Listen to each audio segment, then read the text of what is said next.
It is 5:04 p.m. And first, I would like to remind you of our mission to enhance the quality of life in our community by providing safe, sustainable, and high-quality drinking water, wastewater, and stormwater services in a cost-effective manner, promoting public health, economic vitality, and environmental stewardship. And then, as a reminder, if any board member has any personal or financial conflict with any issues or individuals on the agenda, then please be sure to recuse yourself during those portions of the meeting. To begin the night, do we have any petitions or communications from the public? All right. Hearing none, do we have a motion? We have their, just having a little blank right now, I'm sorry. We have our minutes from the March 11th meeting. Are there any questions or comments on the minutes? Hearing none, do we have a motion to approve? So moved. Second. All in favor, please say aye. Aye. Opposed? Motion carries. Next on the agenda are the standard invoices in the amount of $2,053,741.22. Are there any questions? Amanda. Yes, so I have a question. We just heard a presentation from Champlin, and I saw that we had one of the expenses for them. So could you just remind me again what our limit is with them right now for this 50% drawing phase? Was it like 700 or 800,000? It was like 780. Right in that range. Right in there? Yes, Okay. yeah. All right, so, and is this the first payment to them, or have we seen this before? This is second. This is second, okay. Thank you, that was my only question. Any other questions? Okay, I have one, and I'm sure we've seen this on here like every month, and today it stood out to me with a question. But on the page 9 of the invoices, the state of Indiana, the monthly water usage, what is that? It's the sales tax we collect. Oh, okay, thank you. Reading that to So the we state. just send it straight on? Okay, thank you. Any other questions? Hearing none, do we have a motion to approve the standard invoices? So moved. Second. All in favor, please say aye. Aye. Opposed? Motion carries. Next, we have utility bills in the amount of $257,029.51. Are there any questions?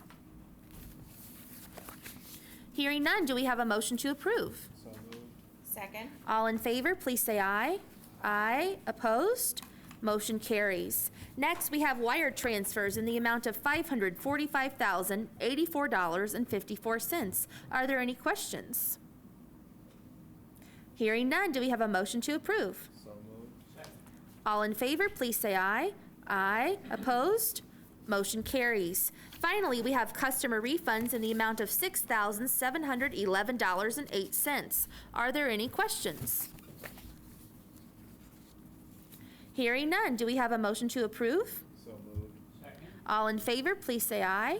Aye. Opposed? Motion carries. Moving forward with the agenda, we have the consent agenda in the amount of $30,627. I'll be presenting tonight's consent agenda totaling $30,627. The list of contracts is that there's one for Lane Christensen and Company to remove a high service pump one and replace the expansion joint at Monroe. The second one is for an on-call contract for $10,000 for Young Trucking to move equipment and to do other excavation. Then the final one is Grip Incorporated for $14,429 to replace the flow meter for the sludge process at Dillman. Is there any member who wishes to consider one or more of these items individually?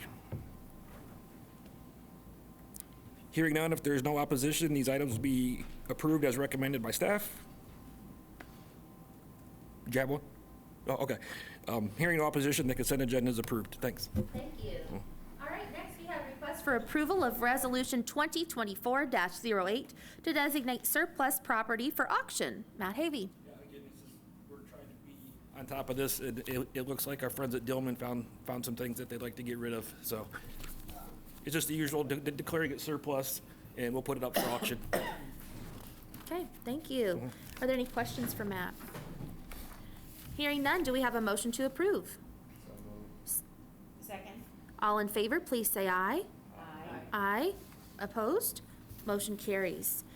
Next, we have request for approval of agreement with Merrill Brothers, Inc. for Miller Showers Dredging Project. Catherine Dager. Catherine Zager, Environmental. I'm bringing the request for approval for a contract with Merrill Brothers, Inc. for the Miller Showers Dredging and Disposal contract. Happy to take any questions. Anybody have questions for that? Okay. Hearing none, do we have a motion to approve? Second. All in favor, please say aye. Aye. Opposed? Motion carries. Thank you. All right, moving on to old business. Is there any old business from the board? Old business from staff? New business from the board? I never know when to bring this up, so I'll just do it now. I just am very appreciative. I know we've had a lot of breaks in the last 2 weeks, and our staff has been out there day and night and day, and getting everybody back in working order. And so we're very appreciative of all our staff members out there keeping the water flowing to our customers. So thank you for that. Any new business from staff? Okay, staff report, subcommittee reports. Kirk White. You got a staff report. Oh, I'm sorry. Okay, yes, please, John. A little bit about Eclipse Day Yes, and thank our you. thinking on that. We've had several internal meetings preparing for that event, and we're trying to identify and address, potential failure points in the system. We've also been working pretty closely with the mayor's office, the countywide task force on April 8 eclipse, and the Monroe County Emergency Management Agency. As far as staffing goes, our plan is to operate all 3 plants like it's a normal day, and hopefully it will be. We will have an addition of 1 float operator to be shared as needed between the plants if they need extra help on that day. The transmission and distribution unit will operate with regular staff from 5 a.m. to 1 p.m., which is their normal staff day. And then an on-call superintendent and a crew will stay on site at the service center, remaining on call as usual for the rest of the evening. The control operations, the telephone people will be staffed as usual 24/7 with an on-call operator on standby. And non-essential CBU employees have the option to either work from home or use PTO. That's to keep as much confusion and traffic out of the public way as we possibly can. And the logistical preparation includes all trucks, generators, fueling storage tanks will be filled the Wednesday prior to 4/8. The plants are arranging to have chemical deliveries scheduled well in advance so that we don't get in a situation where we're running into and can't get our hands on treatment chemicals. Plant superintendents, 2 maintenance personnel, and 3 operators will be on site on 4/8. I will be also on site on that day. Plants can switch to manual operation if the SCADA system goes down. We do not anticipate that. As a matter of fact, we really don't anticipate any operational problems at all. Just wanted to let you know that we have been discussing it, and we think we're prepared. We will be glad to answer questions or take comments as people think through this for an additional 12 days. I think we have 13 days until the 8th. The Monroe plant will be keeping all of their storage tanks topped off starting this week. So I think we're prepared for that. In the wastewater, the EQ basin pumps at Dillman can operate on backup generation if needed, and the Blucher staff has created extra capacity. So I don't think we're going to run out of room or water to drink, and we'll welcome all of our visitors with open arms. And certainly appreciate your support and enjoy. Thank you, John, so much. I appreciate all your time and time with the teams, getting this, make sure we're all ready for the eclipse and our potential influx of visitors. I know you've spent a lot of time on it, and I can tell that through what you've shared with us today. And don't look at the sun. Okay. Do we have questions? We'll start with Kirk. Thanks, that's good. I've been serving with Mike McAfee in that county group that we're trying to coordinate things with. And what we've really been concerned about is when shifts switch. So I don't know when our normal shifts are. I assume they're 3 or 4 in the afternoon, right? Well, there's the T&D shift, which is the people that fix broken stuff. Yeah. Okay, just so the public understands it. They'll be running from, till 1 p.m., then they'll be replaced by a standby shift. So we're adjusting shifts for the day. Yeah, we're adjusting a little That's bit. a great idea for everybody that's got shift work that normally shifts, in that 2 to 5 o'clock area. If we have gridlock, people aren't going to be able to either leave or get here, either one. So doing it early is a good thing. In the big picture, the way we're kind of looking at it is if we see in the long-term weather forecast a week out, a week from today, if we start looking at the weather and it looks like a clear sunny day, we better be ready to get slammed. If there's a good chance of clouds, this group that moves to watch the eclipse the best way is just going to go where they're going to see the sun. And it will be one of those Y2K events where we prepared for a lot and thankfully didn't need it. Well, hopefully we've over-prepared. That's So what I think we a should be doing. week from now, you'll have a lot better view when you look at AccuWeather and see what the long-term forecast is going to look like, because that's what all of our visitors are going to look for as well. Personally, I'm hoping for rain, Kurt. Yeah. Yeah. I don't think it's going to happen, but I'm hoping for it. So let's see, tanks topped off, storage tanks topped off the day before? Starting today or tomorrow. They're Okay. topped off. We want to make sure those pumps are, in great working order. They are. We really don't have any huge mechanical problems. Wanted to also report that the chemical feed line system at the Monroe plant, though temporary, is working very well and is finished, and will be, we'll be prepared for this event. We're prepared for right now, so then we will put in a permanent system. That's a year-long project to replace all of those, and we'll start putting in that system late in the year. Yeah, in the fall. In the fall. One more thing to think about that I've noticed some of the other public safety emergency response agencies or organizations are doing is thinking about remote stationing of crews. So what I guess that would mean for us is if you've got a T&D crew that we've got other places, so instead of them all having to be dispatched out of here and there's gridlock, you've got a north team, a south team, whatever, you could come at it from different directions depending upon whether the bypass is a parking lot or 446 is a parking lot or I-69 is a parking lot. That may be something to look at. Next week as we get into that, you might think, well, we could move a team here, move a team there, so we're in different geographic locations. You could come at it from different directions if you've got a break or We've something. also discussed using the police agencies to help us move around if we need to make space, we can do that. So we've looked at that too, and Yeah, still that's looking into it. good idea. They're telling us with with traffic direction that they're going to be so busy that will be difficult to depend on them. So, not that they can't do it. It's just they're unsure how that's going to work. And not to mention restaurants and service agencies and, Well, that's another. One of the things we picked up is that some commercial entities like restaurants have decided, well, I don't know if I can get my people here, so I don't know whether I should be open.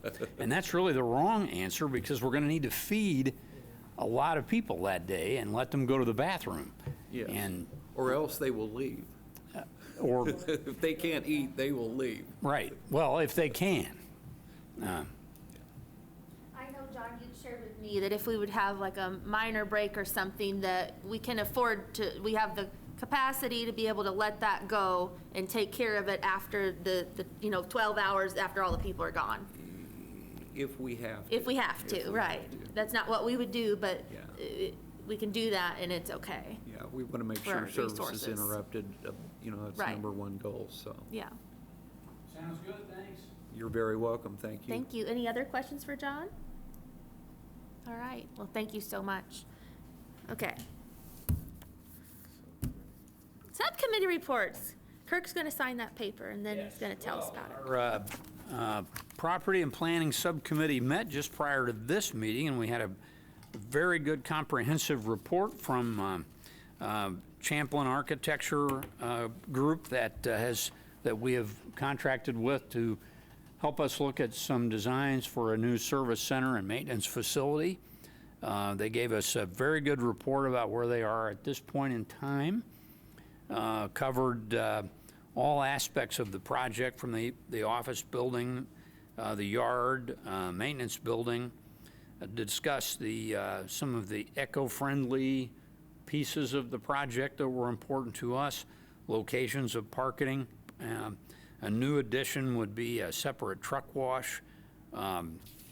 We raised a few questions, and I think we're generally, the comments at the subcommittee meeting were generally positive about where we're headed.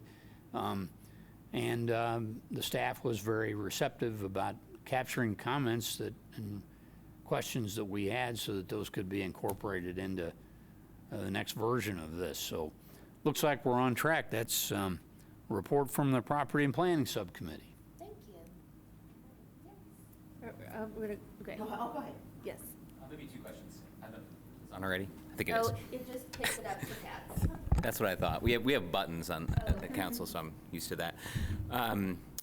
One was just whether or not City of Bloomington utilities facilities are subject to the city's green building ordinance. That's actually not a question I've run across before, and I don't know if folks know the answer offhand.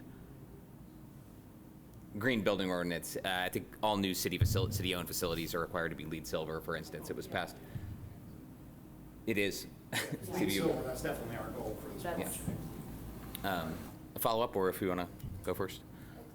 I'm sorry. What's your second question? Oh, yeah, second question are we at a stage in the project yet of assessing fuel sources for space and water heating in particular? So I know Sean Mia and the folks in the Economic Sustainable Development Department are looking at citywide facilities planning around energy efficiency retrofits, but also looking at what our decades-long decarbonization plans are to align with city climate goals. And in particular, when it comes to something like new build, considering all electric options that either include air source or geothermal source heat pumps. And so wondering if that's been part of the conversation or where we are with that. Thanks.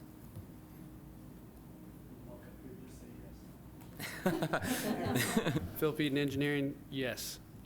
That is we were trying to follow all the city guidelines. In fact, when we looked at LEED Silver, I think I had to miss today's meeting, but the last meeting we were talking about going to the next level up. So we're aware of that. That's our goal.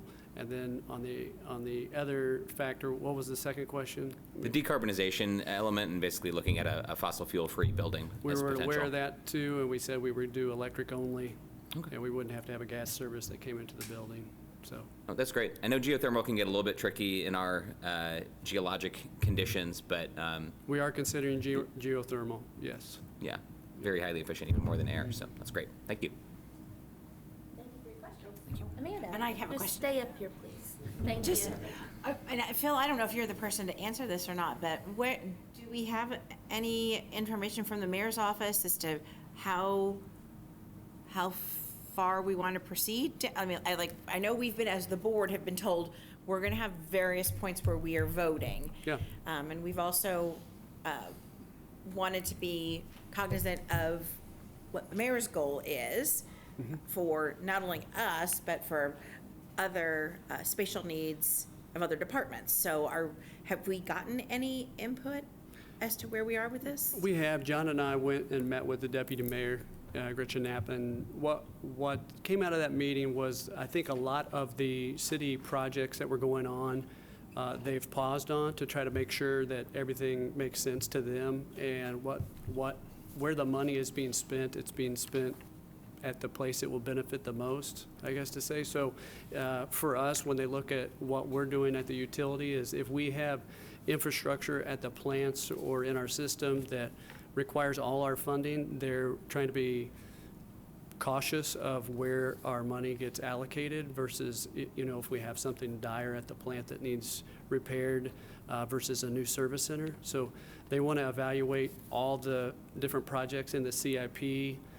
And I think look at the city as a whole, what other departments are trying to do with their new buildings. Police and fire are also looking at things like that. So they're considering those. And lost my train of thought. That's great.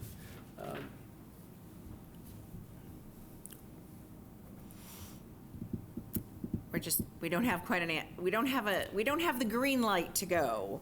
We don't have the green light to go, so yeah, thank you for giving me a break there. Yeah. They just want to make sure, they do want us to get to 50% and see how that looks. And I think our goal as a staff was, if we see that at 50% and we can consider what we have at the point at 50% on the design for the new service center, we will also have a lot of that information back from Wessler, our consultant that's looking at the water treatment plant, to see what projects we need to include in our rate case and what's in our CIP. So once we lay out all the estimates of the projects in our next 5-year CIP that's going to go for the rate case, we can see how the new service center costs fit into that and start to decide, okay, what's this look like for our customers if we have a rate case that includes the new service center versus we don't. What's their water bill going to go up?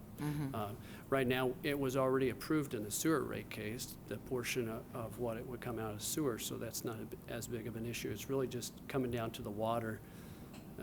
And so it's just something we're going to be evaluating. I think once we see Wessler's engineering contract or their estimates for the different projects at the plant, we'll be able to evaluate that clearer. Great. Thank you. I'll add to that too, that on May 1st, with getting to this 50% design, our construction manager, as agent, is also working with Champlain and the different groups to work on our budget and get a good dialed-in budget for what the service center and maintenance center will actually cost.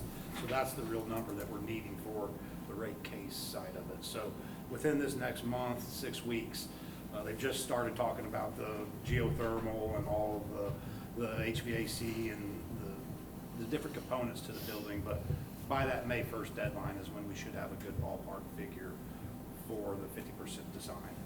For the record, Kevin White with the engineering department, project manager on the new service center. But yeah, so when we did talk with Sean Bright and I had a conversation just before his presentation, and he was explaining that what a lot of times they'll do is get to the very end and then let the CMA take a look and give an estimate. And what they're doing is weekly here for the next month, really working and through each project costs related to the project with the construction management agent, Weddle Brothers, so that we can fine tune that estimate at the end versus trying to wait to the end and then just get one adjustment. They'll fine tune that through the process. So, hey, this is coming in high. Okay, let's make an adjustment and try to stay within our budget. And I do think, just to add a little bit to what Matt's saying too, I understand the city's initiatives in terms of, LEED Silver and green infrastructure. But if that's something that's going to, incrementally increase costs, whether it's long-term costs or short-term costs, we have to be able to evaluate those for our ratepayers. We have to make sure we're doing something that is, yes, economically economically as well as eco eco-friendly. So I just want to make sure that we don't lose sight of that in the process.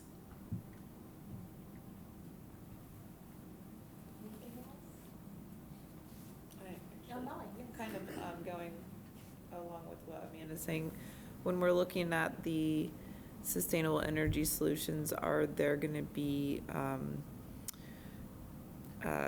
projected, like how much energy would be received annually? Right. Like, would it, just thinking about rising other costs, Yeah. like that would be a good calculation to project Even, the use of the solar panels, for example. on versus the- what oil's going to cost in so many years or whatever. Yeah, do you know, Kevin, if they're going to, is that a next meeting? We're just getting into that. And Good. some of that's not necessarily what we're talking about when we get to 50%. So that may be Right. that second 50%. Just something to we- keep in mind. Yes, Yeah. we can do that. Anything else for Phil? Yep. Okay, thank you. Anything else from Kirk? Concludes the subcommittee report. Okay, thank you. All right, staff reports. You've got that covered for us tonight. Thank you. Okay. Do we have any additional petitions and communications or comments from the public? All right. Well, do we have a motion to adjourn? So moved. Second. The meeting is adjourned. Thank you, everyone.